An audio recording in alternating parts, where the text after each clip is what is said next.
Herkese merhabalar, kanalıma ve mutfağıma hoş geldiniz. Bugün sadece 4 malzeme kullanarak ağzınızda böyle köpük köpük eriyecek çok lezzetli bir tatlı tarifim var. Bugün çikolatalı muz yapacağız. Gerçekten hem hazırlamasıyla hem de lezzetiyle sizleri kendine hayran bırakacak. Sizler kanalıma abone olurken ben de tatlımı hazırlamaya başlıyorum. Öncelikle cezvemizin içine çay bardağından 2 parmak az sütümüzü ilave ediyoruz. Ve yine çay bardağından 3 parmak az kremamızı cezvemize alacağız. Ocağımın altını açtım ve cezvemdeki malzemeleri karıştırdıktan sonra ocağın üstüne alıyorum. Bunları böyle çok fazla kaynayana kadar pişirmeyeceğiz. Kenarlarından böyle kabarcıklar çıktığı an hemen ocağın üstünden alacağız. Dediğim gibi kenarlarından bu şekilde kabarcıklar çıkmaya başladıktan sonra hemen ocaktan alıyoruz. Ve karıştırma kabımızın içine bir adet yumurta sarısı ekliyoruz.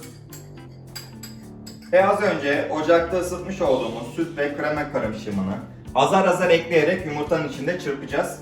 Yumurtanın çünkü bir anda pişmesini istemiyoruz. Azar azar ilave ederek hem de çırparak sıcaklığı dağıtmış olacağız.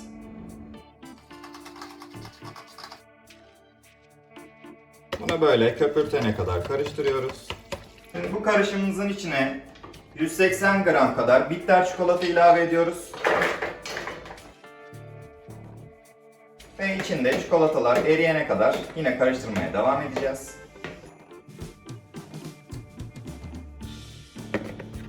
Evet, görmüş olduğunuz gibi çikolatamız eridi. Videoyu şu an hala izliyorsanız bana destek olmak için videomu beğenebilir ve videonun altına yorum yazabilirsiniz. Bu şekilde videom daha fazla kitleye ulaşacaktır. Destekleriniz için şimdiden teşekkür ederim. Şimdi çikolatalarımız eridikten sonra bir karıştırma kabı daha alıyoruz. Ben bu karıştırma kabını dolapta soğuttum. Sizler de öyle yapın. Kremamızın da soğuk olması gerekiyor.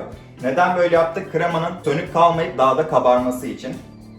İki malzemenin de soğuk olması çok önemli. Bu hususa sizler de dikkat ederseniz tatlımız çok daha güzel olacak.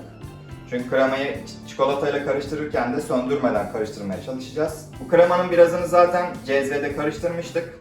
Kalan kremamı da daha önce soğuttuğum kabıma aktardım. Mikser yardımıyla kremamı karıştırıyorum.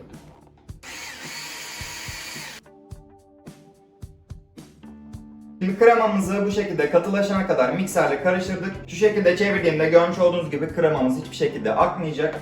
Sonra bunu kaşık yardımıyla az önce eritmiş olduğumuz çikolataların içine böyle köpük köpük aktarıyoruz. Bu tatlı favori tatlarınızın arasındaki yerini kesinlikle alacak.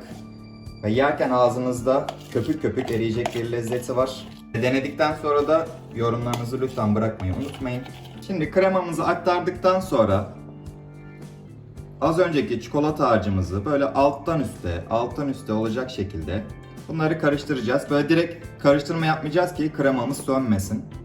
Bunlar homojen bir kıvam alana kadar karıştırmaya devam edeceğiz. Bu tatlıyı yaparken sadece işin bu kısmı zahmetli. Diğer yerleri gerçekten çok pratik. Ama yedikten sonra çektiğiniz bu zahmet gerçekten lezzetin yanında bir hiç kalacak. Evet, homojen bir kıvam alana kadar çikolata ve kremamızı karıştırdık. Şimdi bunu servis edeceğimiz kaplara aktaracağız.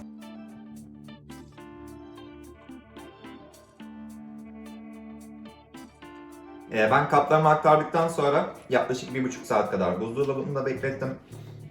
Üzerine de benim gibi isterseniz Antep fıstığı veya normal fıstıkla süsleyerek servis edebilirsiniz. Videomu buraya kadar izlediyseniz videomu beğenmeyi ve kanalıma abone olmayı unutmayın.